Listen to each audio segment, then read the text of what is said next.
Hi guys, welcome to our very first episode of the CANiVISION Illinois. We're here to talk about lifestyle, business, and healthcare topics. Topics with some of the leaders here in the Illinois cannabis community. We are your hosts, Hush Chicago. I'm Kay. And I'm Vanessa. And today we're going to be discussing mind, body, and soul with cannabis, simple ways you can practice a holistic lifestyle with cannabis, and how to get started on your journey. All right, so today seated at the Hush Circle is our very first guest, Jean Adrada. She is the founder of Movement and Medicine. She has been practicing yoga for 12 years, and she is a registered yoga instructor since 2014.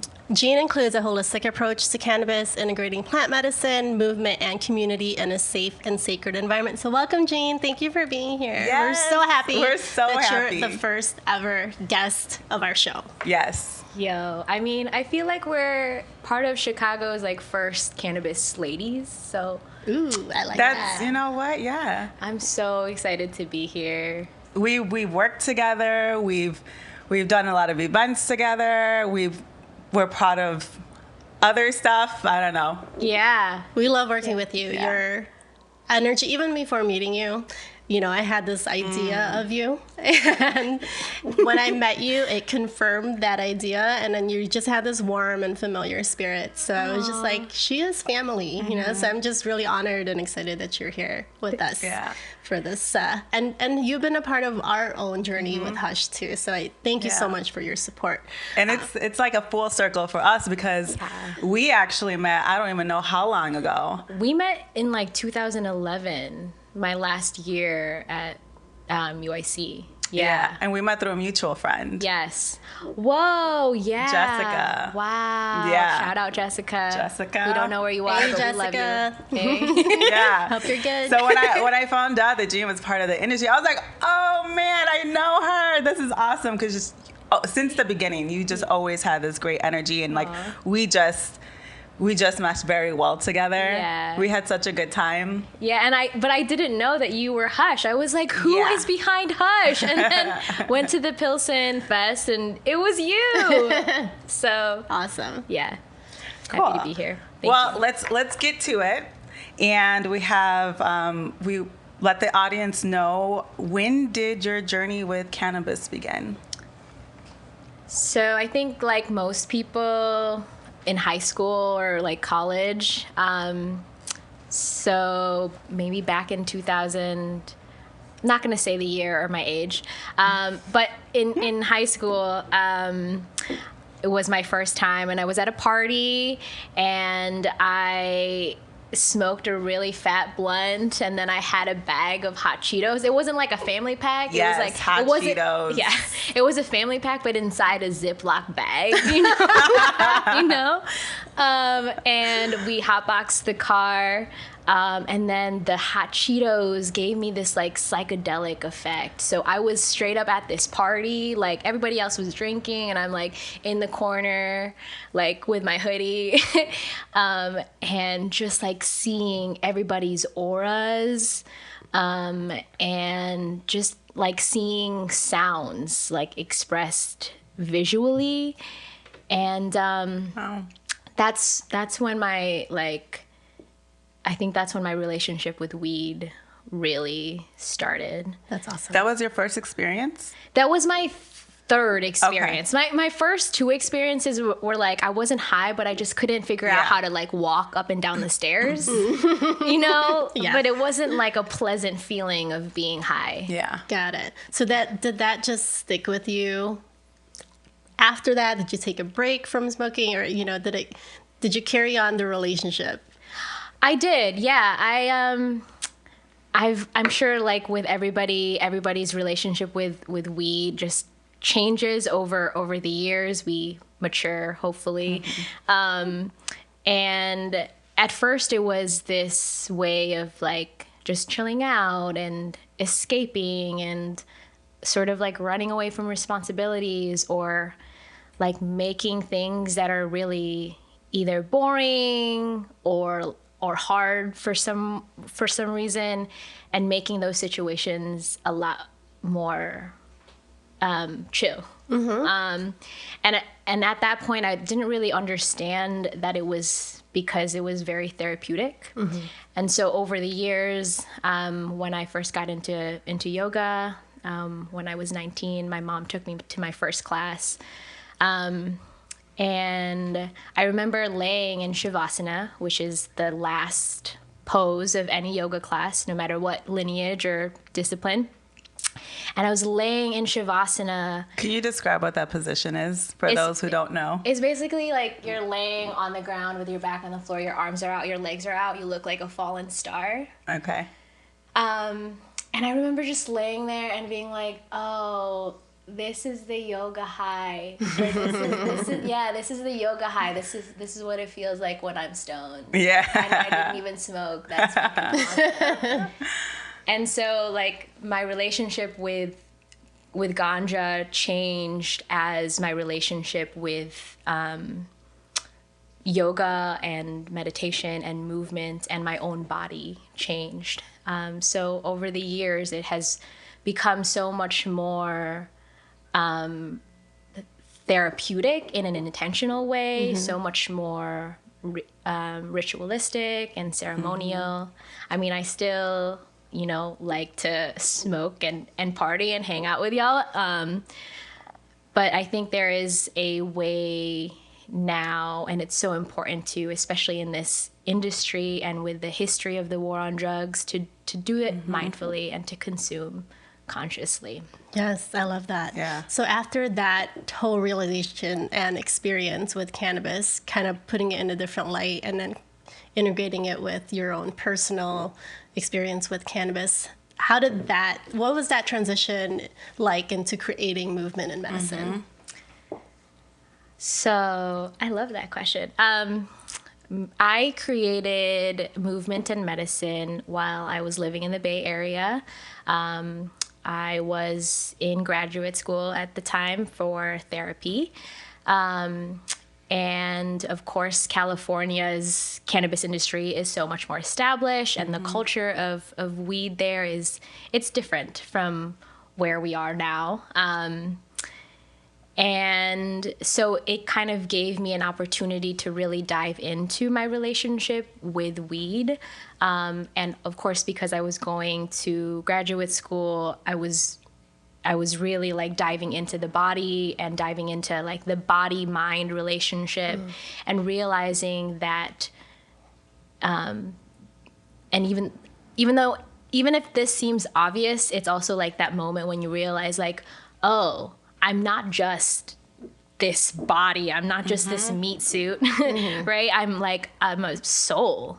And so I was using cannabis as a vessel to access these different parts of myself that when I'm sober or not under, the influence of this beautiful plant, I was just better able to access these places with a lot less judgment on myself and also, on my environment. And I just dove in. I met a really good friend, Nina Parks. Shout out Nina. Hey, Nina. And we decided to put our our minds together and hold these spaces. And of course, there are so many other 420 yogas and ganja yogas. So much love for those teachers and those communities. But what I was really discovering with the yoga industry and the cannabis industry and so many industries, anything that's been industrialized or westernized or commercialized, is very white. And it's a very like classist, elitist place. And so I really wanted to bring some color. Yeah. I really wanted to bring some flavor. I really wanted to broaden the like what it meant to be a pothead or a stoner or a cannabis consumer. And so I really started to think about my relationship with it and how I could share this journey that I was going through and share it with the world. And Back then, I was calling it medicated movement. RIP. Rest in peace, that name. I changed the name after a couple of months of doing that work in Chicago. And what prompted the change was having a conversation with somebody who is a dancer, a mover. And we had this one conversation, I remember, and she was like, when I think of medicated movement, I think of somebody that already has an established movement practice. And I took a moment because my initial reaction was like, You're right. but the yogi in me was like, pause. That's cool. You already have that space. There's lots of yoga studios, lots of dance studios, lots of spaces for you to go and do that. What this is to me is allowing people who would never go to a yoga studio or a meditation studio or a dance or anything of that sort and open them up to a different way of being in relationship to their bodies, a different way of being in relationship to weed, a different way to embody what it means to be high, what it means to be your highest self.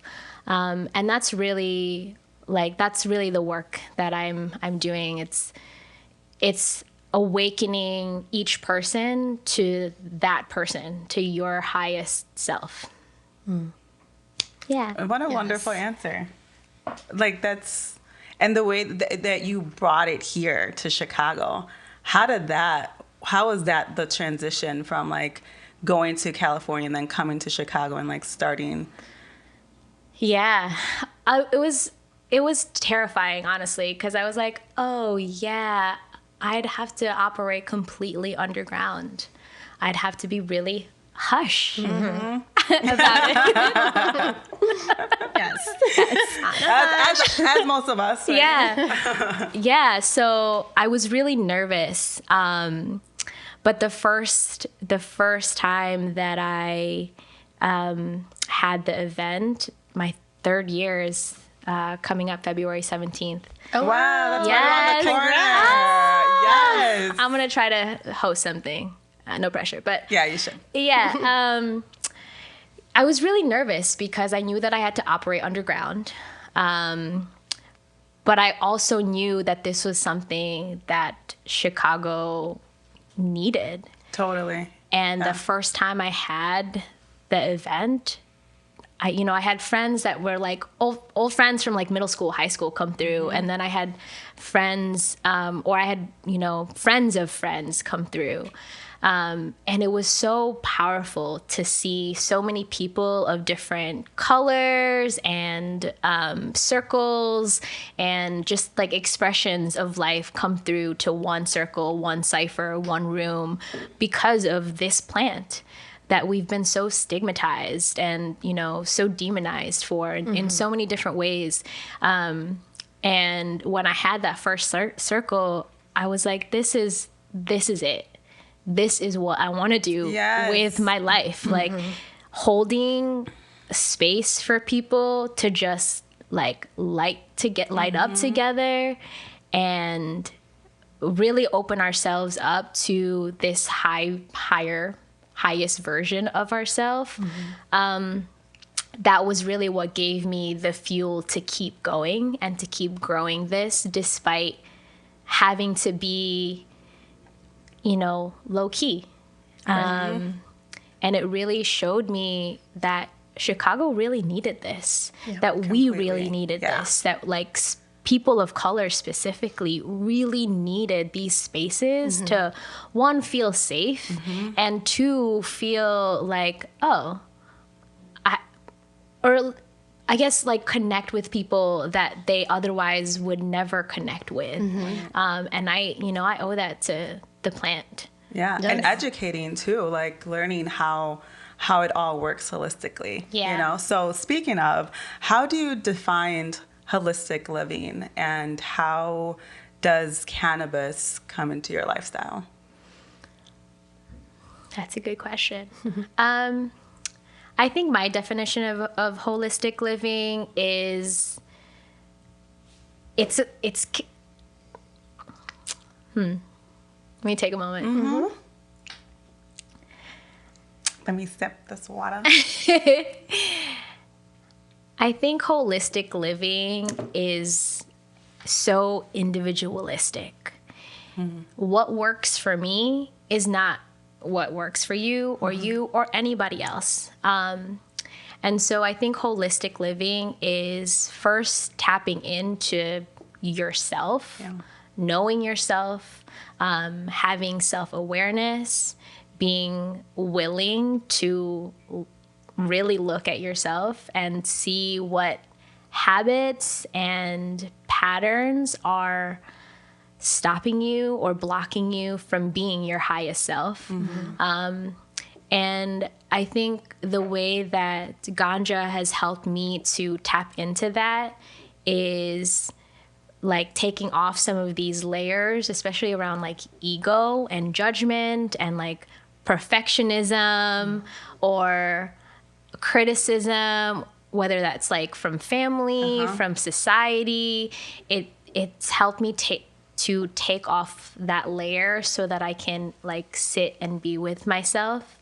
So I think like holistic living, if I had to really, answer the question, it's not just one thing. It's like your physical body, like some sort of movement practice, how you exercise your body, this meat suit. And it's also about what you eat, what you drink, and what you consume. So not just food and drink, but like like social media or media, TV, the news, like all of that is part of consumption. Yeah, what you're feeding into your mind, into your body, and that kind of affects. It has that ripple effect. Yes, there's absolutely an effect, and we don't even. It's beyond the conscious level. There's so much that we are subconsciously and unconsciously consuming that I think to live holistically, you have to be aware of your conscious living and then what is happening on a subconscious level, and then unconsciously what is also happening. And that's a whole lot of shit to fucking worry about. Yeah. That's a whole lot what? Yeah. I'm barely, grasping this material world. And then to ask me to like tap into my unconscious and subconscious realm, that's where I think ganja and herbs really plays a big part in helping to dissolve some of that. Yeah, I love that. It's like peeling off a layer of like an onion every single day. And it's something that we have to go through every single day of our lives, right? And I think you said the key is self-awareness. Yes. It takes a lifetime to unravel into that highest self, right? So the more that we work on it every day, the better. So, right now, you were talking about Chicago needing this kind of space, this approach to living with cannabis. And I feel like even more so now, we need it, right? After all the events that happened in 2020, we need you, people like you, more than ever. And there might be some people watching this that might understand only to a certain level of what we're talking about, right? So what are some simple ways that one can start living a holistic life? What are some of the practices that they could start on, like, in their daily life on a daily basis? And you said it's simple, right? Like things that you eat, what you consume. So what are some suggestions that you might have for someone who is seeking this kind of lifestyle? Who's starting? Well, it starts now. So you can start by pausing right here. We can do it together. Let's pause. Okay. You can close your eyes or keep them open. If you have them open, just don't look at the screen or technology. Look at a plant or a rock. and just take in whatever object your eyes land on. If your eyes are open, if they're closed, just focus on the spot in between your eyebrows. And then pay attention to your breath.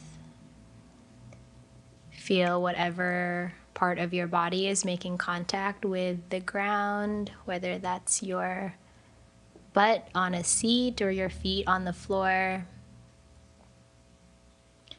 And taking a deep breath in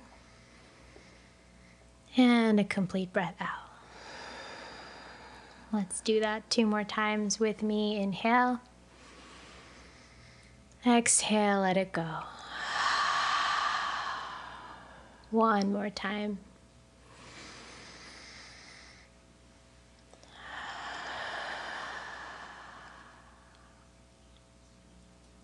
And then coming back. Thank you. Yes. Of course. So it's really simple. Very Sometimes all you have to do is just pause and breathe, right? You Yeah. got a little It's that sample simple of that from Yeah. Jane today. This is wonderful. Like, we want you here to kick off every close our episode episodes. and close the I would- episode I with would this love breathing that. technique. That's, yeah. So there you go. You can start by just simply stopping, taking a moment, and breathing, and really listening to your body. So thank you for that. Yeah, I mean, I think it's sort of cliche, right? Just pause, take 3 breaths. Right. But the cliches exist because they work, They work, and yeah. and it is simple. It is really basic to just pause and take a moment to really be like, okay, where are my feet right now? Where is my heart beating? Where is my where is the tension like hiding? Because there's another cliched saying that our issues live in our tissues. And that's just saying like all of our stuff, everything that happens in our life, our body remembers that. Even Yeah. if our memory, leaves us, our body remembers every single crumb of detail of our life. And so it's an opportunity for each of us to pause when things get really sticky or tough, or I don't know, you're anxious or you're sad. And I think that's what people are feeling right now, right? Yeah. Is a lot of anxiety, a lot of worrying. Yeah, I mean, it's the unknown is scary. Uncertainty is scary, but everything is uncertain. Yeah. Right. Except death and taxes. If you pay Like they say, taxes, yep. Yeah. and this is great. The work that you're doing is needed right now more than ever. So yeah, tell the audience if you have any upcoming classes or anything that you have going on, where they can find you. You can find me on Instagram. I am at Movement and Medicine 420, and also Jean and Jane 420. And my website's coming through at some point this year. Yes, I'm hoping for that. And my next event, I am doing an event this Sunday with a collective called Sana Collective. They are doctors, clinicians, therapists who are doing therapy work, but with psychedelic assisted therapy.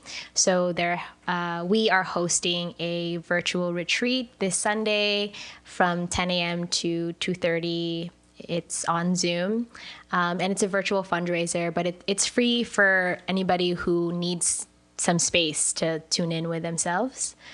And then on February 13th, which apparently is Galentine's Day, didn't know that was a thing. Okay. Yeah, before Sure. Valentine's Day is I'm hosting an event called Blunts and Babes. It's a hybrid event, so there will be a small group of people coming together in Chicago, and then there will be a larger group virtually. And Blunts and Babes is a self-love showcase.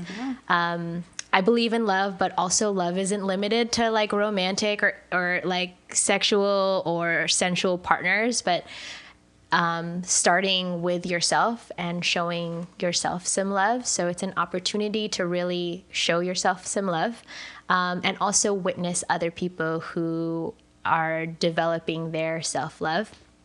And I don't know what else is in store, considering we're still in the middle of a pandemic, and I really love to throw lit-ass parties. We got you when it's ready. Yeah. Powered by Hush. Yeah, when it's powered by Hush, it ain't going to be quiet. It's going to be real loud.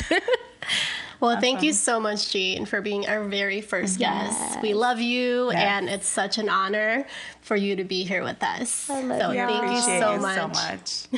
Thank you. Hugs. Corazón.